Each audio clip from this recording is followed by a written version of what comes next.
Good evening. I'm Gail McPherson, wellness practitioner. Tonight I have with me Lee Miller and Chris from New Vision Therapy. And I'm just going to hand you over and we'll just um, introduce ourselves. So, Lee? Hi, as you heard, I'm Lee. I'm a craniosacral therapist and I work within the Lancashire area. Been into the alternative, in inverted commas, therapies for 31 years now. I find it fabulous, but finding NVT is going to change my life. And hopefully a lot of others. And Chris? Thank you, Gail. Well, firstly, thanks for organising this and giving us the opportunity to talk to people and explain a little bit about the work and give me an opportunity to share some of the crazy stuff in my head. I come from an engineering background originally, and after a shoulder problem which couldn't get a medical resolution, cut a long story short, it was a complementary approach that resolved it, and I began to study the body from an engineering perspective from that point onwards. So we've been body engineering now for about 22 years. And we got to the point after 20,000 treatments where we're starting to share this knowledge. And this evening, we'll do our very best to answer some of the questions that Gail's going to throw at us. And Lee as well. So, what is NVT or New Vision Therapy? Well, I was always trained as an engineer to identify the root cause of a problem and then address that accordingly. So I've kind of adopted those engineering principles into bodywork. My belief system is that the body has this innate ability to self-heal. So why would we try and fix the self-healing mechanism? It makes no logical sense to me. So NVT is my own personal journey, which is always ongoing. And it's fantastic to have people like yourself involved, bringing different ideas and different concepts, because it's always evolving and changing. So the concept is to try and identify where there are restrictions in the body that are having a negative impact on the balance function of the nervous system. So from an engineering point of view, think of the brain and spinal cord as a fuse box that's controlling and coordinating every aspect of the body. So common sense dictates if a circuit breaker trips, somewhere in the body, the lights are not going to come on or the sockets won't work. So NVT is about doing the simple things. It's about resetting the circuit breaker, because ultimately nerves control muscle and organs, and those muscles then connect to the bones, which dictate the structure, which ultimately dictate function. So going back to work with the central nervous system, we're actively working with the first thing in the chain that could go wrong. And what is the first thing in the chain that could go wrong? The central nervous system. Yeah, nerves. We're not designed to walk upright. We're still an evolutionary work in progress. If you think of other mammals, cats, dogs, they're on 4 points of contact. Their back is like a suspension bridge with no load on it. And they've got this beautiful head and tail that counterbalance beautifully. At some point, our ancestors thought it was clever to stand upright, which gives us certain advantages. We can, keep an eye out for predators, etc. But we're still an evolutionary work in progress. Our back muscles are not yet strong enough to maintain a perfectly upright posture. So what we tend to do is we get a lot of head, neck and shoulder problems and back problems because everything's compressing down to the spine. So it's not unusual that some of the major nerves in the body get jammed in the neck. The accessory nerve, for example, that controls our two main shoulder muscles, the vagus nerve, which is the buzzword at the moment, within complementary, alternative and indeed medical fields. People are realizing the significance of that. So really, the role of the New Vision therapist is to identify where these cables, where these nerves might be compromised, and then use spanners from the therapeutic toolbox to address them. And how would a sort of lay person find out if they've got a compromised nervous system? Well, the most important thing, if we had a flow chart and a person comes in the door, we use a very, very simple assessment tool to check for, we call it deviated uvula. But basically, if you have a look in the bathroom mirror, or if you get one of the family to get the mobile phone out and put the light on, you're looking for your tonsils in the roof of the mouth, called the uvula. And if you just relax your tongue muscle as much as you can, and if you go with a nice break in between, and what your colleagues are looking for, they're looking for a deviation to the left or to the right of the tonsils, which is clinical confirmation that the nerve opposite the deviation is not functioning. So that tells us two things. Bearing in mind we can gather that diagnostic information within about 30 seconds. Now somebody's going to say, oh, but that won't work for me. I've had my tonsils removed. Well, we've got the two muscles in the roof of the mouth called levator belli palatini muscles, and they're innervated by a branch of our fight or flight mechanism. So again, if someone's had the tonsils removed, we just look in the roof of the mouth above where the tonsils would have been, to the left and to the right. And they're only small muscles, but they're very powerful with a very strong range of motion. So it's quite distinct if you see that one might be elevating more than the other. And that's another way that we can check. It's not black and white, as in it's functioning or it's not. There are degrees of function. It might be 50% compromised, for example, but it'll still have an impact on the fight or flight mechanism and the musculoskeletal aspect. And I think that's one thing with NVT where we specifically focus. Some people focus on the neurology, some people focus on the musculoskeletal aspect. With NVT, we're trying to bring those together and break that circle of dysfunction, if you like, into little chunks to minimize the possibility that that person's going to regress again.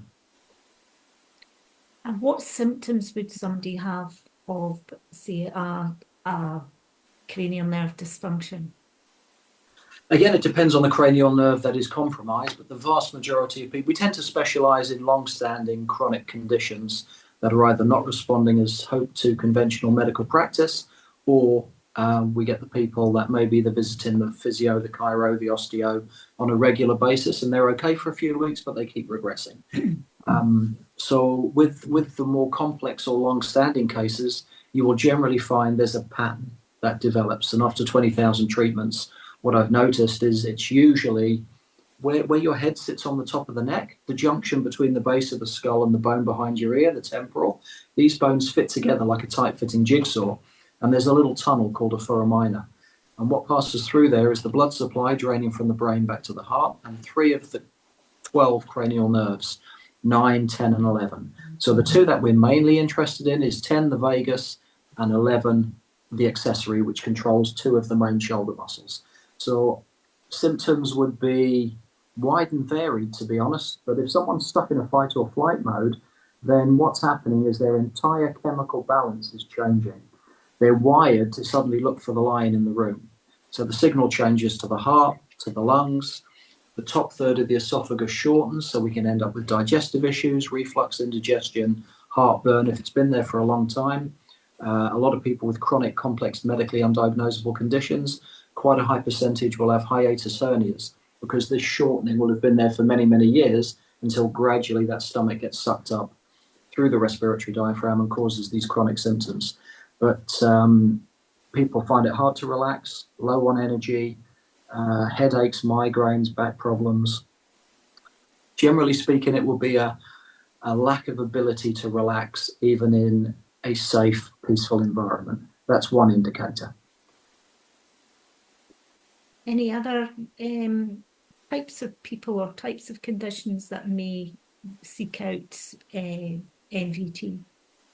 Yeah, well, it's very exciting for us as NVT practitioners at the moment because we're connecting with neuroscientists and we're working with NHS psychologists at the moment, and we're getting some phenomenal feedback from these guys. Of course, not everybody is open-minded. Some people feel threatened by a new practice that comes in, but that's fine. We're not here to make enemies. We're here to make contact with the people who are open-minded enough to want to keep updating their knowledge, looking at this stuff is groundbreaking and pioneering. It's body engineering. And I know in the next 3 to 5 years, it'll be all over the world. There's no doubt about that. So really, it's about having these new diagnostic tools in the box to ascertain that the central nervous system is compromised. Because if you can determine that very early on in the flow chart, then I don't mean to be disrespectful to any other approach, but if the central nervous system is mechanically compromised, then that needs to be addressed, in my humble opinion, because the counseling, the medication. Rosen. And return that person back to balance because there's a mechanical compromise. Think of having a nail in your car tire. You've got a slow leak. Regular basis and keep topping it up with air, but eventually the leak's going to get bigger and you'll get more problems that will appear.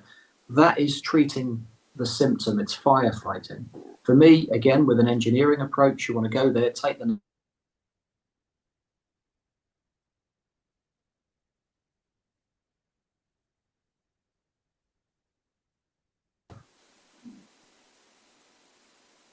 I was just going to ask, or rather mention, Chris, that specifically with this, you are not put into a little box to be treated. It is individuality all the way, because everybody's, if you want, lean of the uvula is different and the symptoms are different.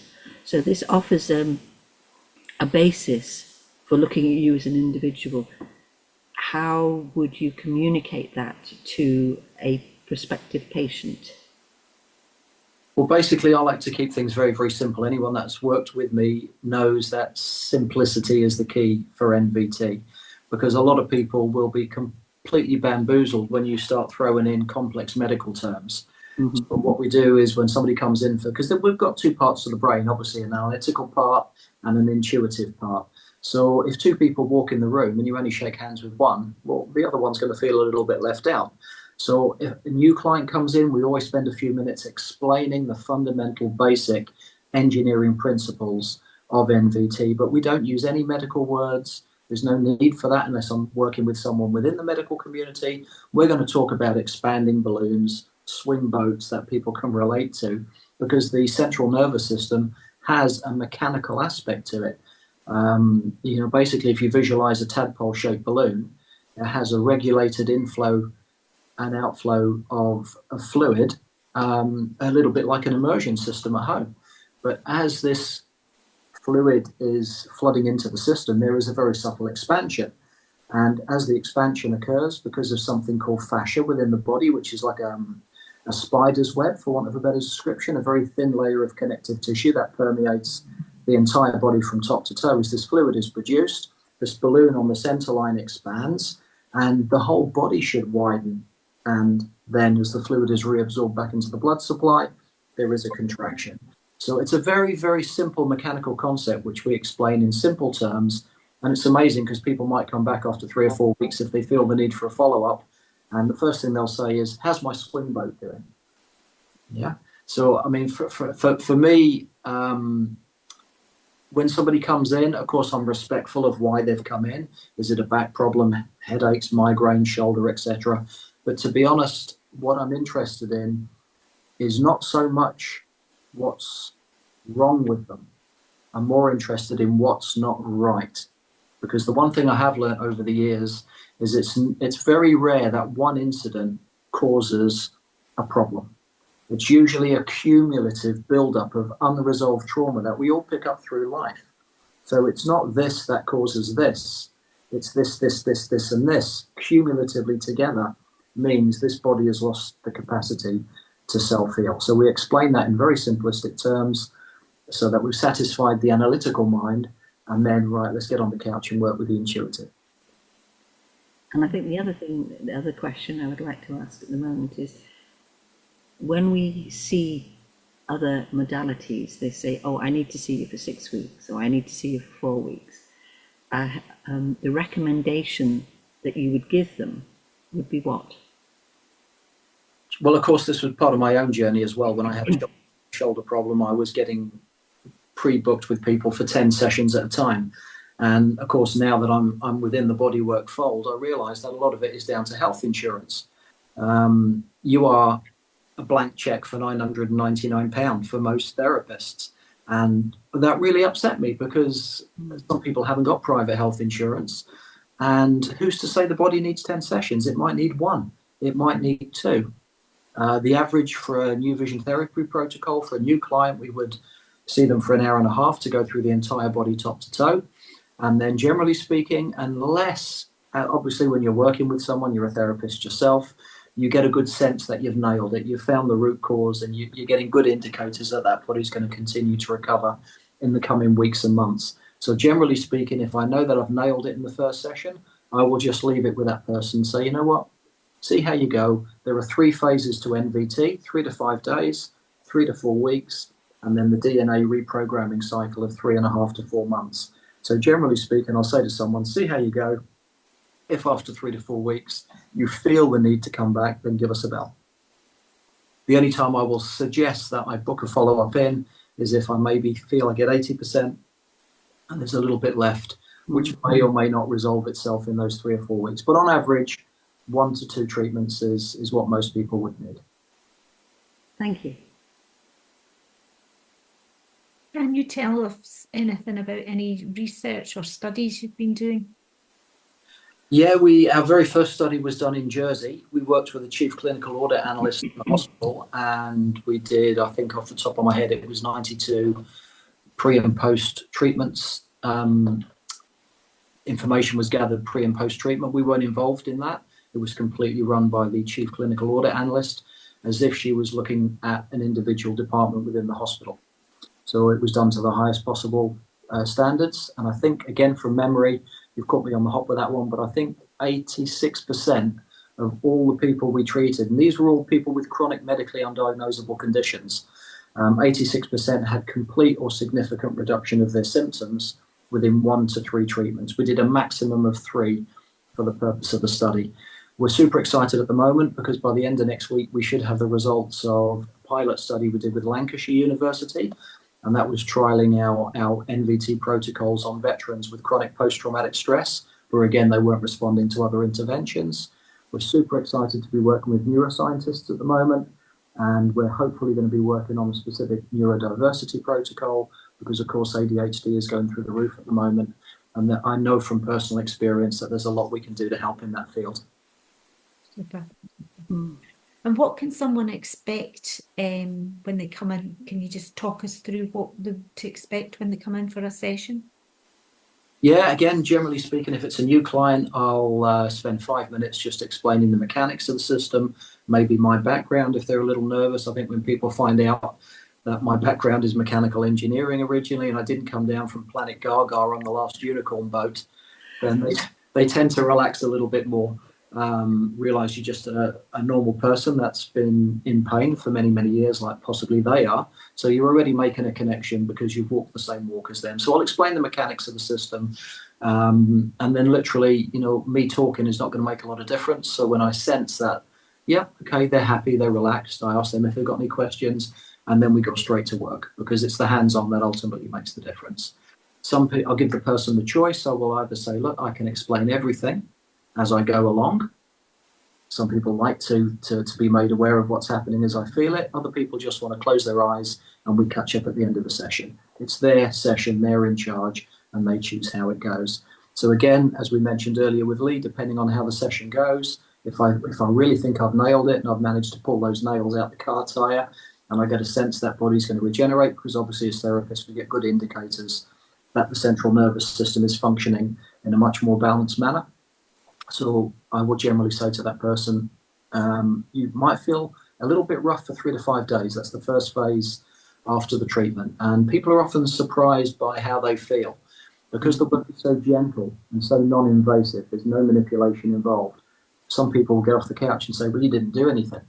And that's how it should feel. But then for 3 to 5 days after, because we're effectively, as body engineers, we're using the anatomy of the body and our understanding of it to work with the central nervous system. We're working with the body from the inside out. We're not working from the outside in. So this perception that we actually do nothing, we're working at a very deep level. So sometimes people will feel like they've been hit by a bus or they've done a few rounds of Mike Tyson for the first 3 to 5 days, which takes them by surprise because the perception was we didn't do much. That generally integrates over phase 2, which is 3 to 4 weeks. And then for me, the miracle, my belief system with NVT is that at conception, when sperm fertilizes egg, a chemical reaction takes place and a shaft of light is generated, which goes on to become the central nervous system, this midline from which the body grows and evolves from the midline outwards. Also, what is created at that point, for me, is a set of blueprints for the body to grow, develop, and self-heal.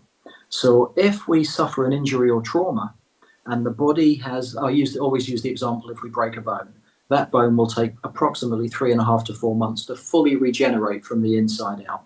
Now, if it regenerates properly, the body will forget there was ever a problem. It's done, it's dusted. and that's that. But let's just say we're jogging along the pavement, and we slip and we twist an ankle. What do? We automatically put most of our body weight onto the other ankle to allow time to self-heal. If the ankle repairs okay, then gradually the body will naturally revert back to 50-50 load bearing. But maybe those ligaments or tendons were hyperextended and they never go back to where they were. And our body weight might revert back to 60-40. Now, after 3.5 to 4 months, which is that DNA cycle, if the body is not able to fully recover from the trauma, the body has no choice. It's like, well, hey, I've got to learn to live with this now. So the compensatory patterns that we adopt in order to work around the problem, because we were unable to self-heal, they actually become a part of us. And my understanding is our genetics, our DNA will alter so that the compensatory patterns become a part of us. So the flip side is 20 years later, a suitable therapist comes along and is able to redress the original problem so that the body can self-heal. It will take phase 3, which is another 3.5 to 4 months, to revert back as much as it can to the pre-traumatized DNA. And of course, the magic is the body's in charge of that process, and they may not need any further therapy during that process. Once we've got the nervous system rebooted back to factory settings, if you like, the self-healing mode takes place. So we might give them advice on exercise, hydration, nutrition, some simple proactive stretching to do, a little self-help exercise for the vagus nerve. But apart from that, the key with MVT is not to fix, heal, or repair people. It's to restore the capacity for the body to do that itself. Open the door. I think that's fantastic. Fantastic. Have you got any other questions, Lee? No, I think you've talked us through and walked us through the questions that any of our patients or anybody wanting to find out about MVT would like to know. And I think it's, if they gather with what you're saying, it's a very gentle therapy. And gentility is something that doesn't come often to an individual when they're in pain because or upset or distressed with something, is because they expect to be got at again. So meeting it at the level that they are at and offering them a listening ear and a listening pair of hands, I think is everything that somebody who's wanting to find something would be pleased to receive. Thank you. That means a lot. And how would anybody get in contact, whether training or to find a therapist? Well, the best course of action at the moment would be our website, which is www.newvisiontherapy.co.uk. There's a wealth of information there about myself, the team, a bit of science for the people that want to find out a little bit more, and a whole host of contact details there. So you mentioned the training. I've got to the point now where I feel I have something valuable, which of course is evolving and changing all the time. So we've taken 3 years out of the diary. I won't be sat in the clinic so much, but I'm going to be traveling and teaching and sharing this knowledge. I think that's going to be very important, because if the study results that we're working on at the moment prove as favourable as they appear to be at the moment, there'll be a lot of extra people who suddenly find out about MVT and want to experience it. And I guess the only downside at the moment is we don't have enough hands-on therapists trained up.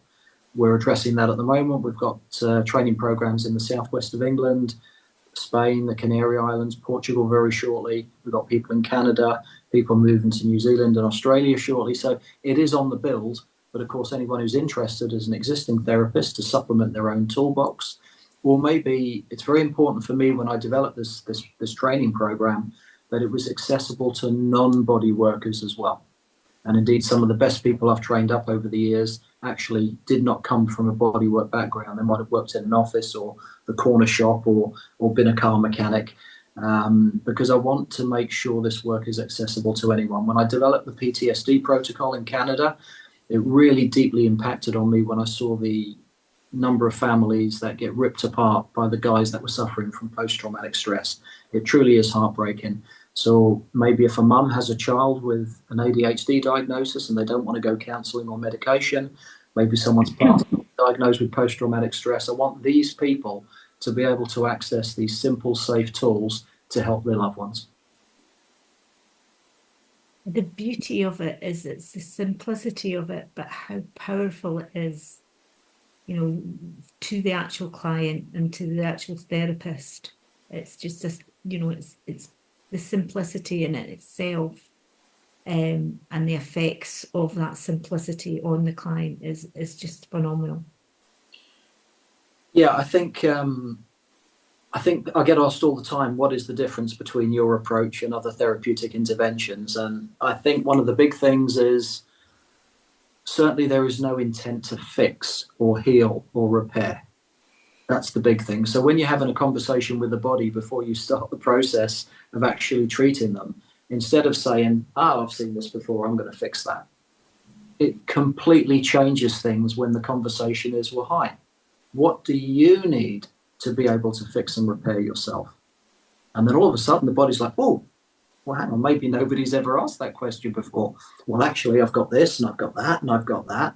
And then as NVT therapists, we learn to do a specific scanning routine so we can find out exactly. Because, of course, if I've asked the question, what do you need to be able to fix and heal yourself? Maybe that's the first time that body's had not an invitation to say, well, actually, yeah, I've got this and I've got that. So that highlights, we learn to use the fascia, that spider's web, and the production and reabsorption of cerebrospinal fluid, the fluid that protects the nervous system. We begin to use those two as indicators, like a flashing red light on the car dashboard, to say, yeah, I've got something there and I've got something there. So, of course, all we do then, and I know Lee touched on it earlier, every session is different. We might treat 100 people with a back problem, but the way that those people acquired their imbalance is unique to them. It's a unique fingerprint. So basically, when somebody does the workshops, they keep putting different spanners into the toolbox as the techniques that they learn accumulate.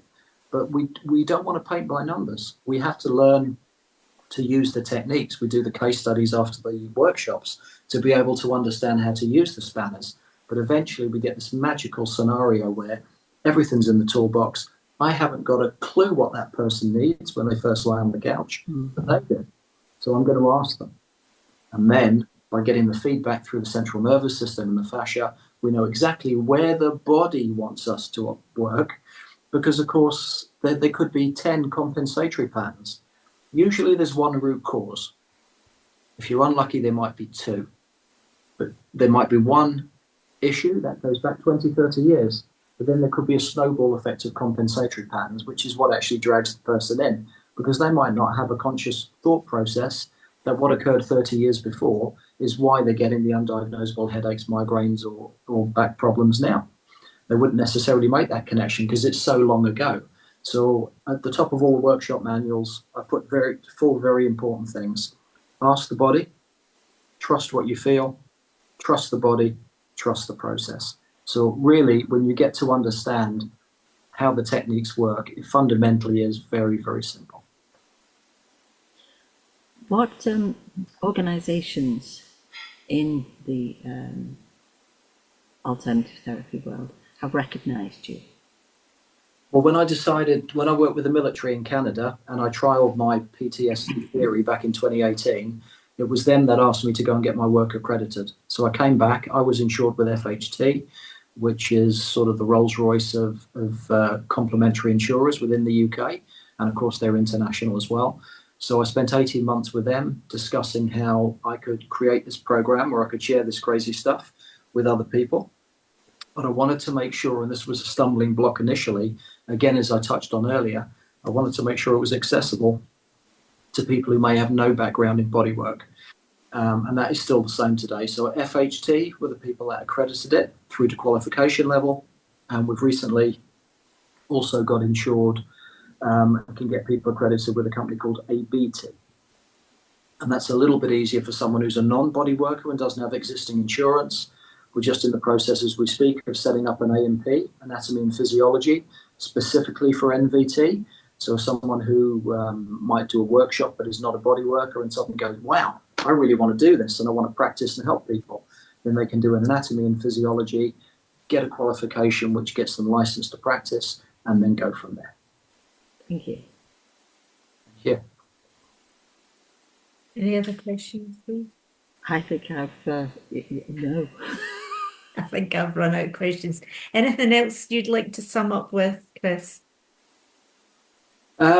Yeah, again, I'd just like to say a huge thank you to people like yourself, Gail and Lee, and all the other guys that are walking the walk with me, because I'm fully aware that this is not really my work. I may have had a part in developing it with my engineer in mind, but what I'm excited about is where this is heading in the future.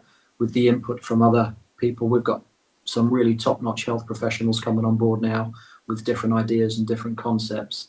So NVT is not something that's set in stone. I've been on a few courses and workshops myself, and it's very blinkered in how it's taught.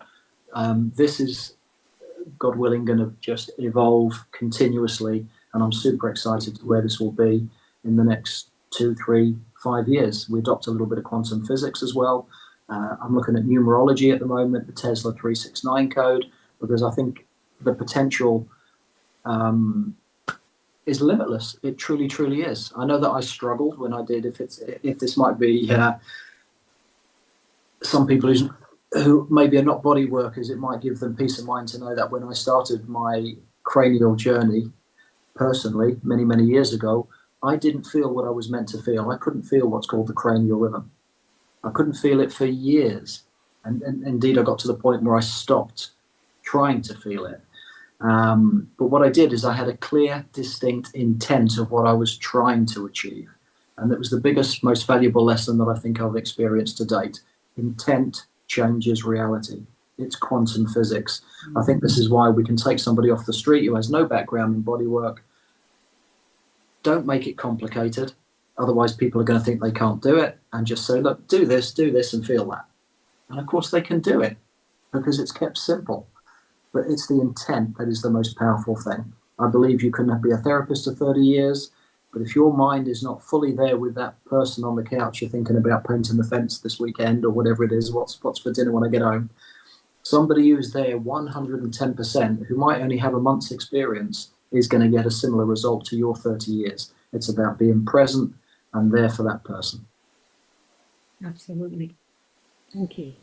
Thank you. Thanks again for giving me the opportunity to share this.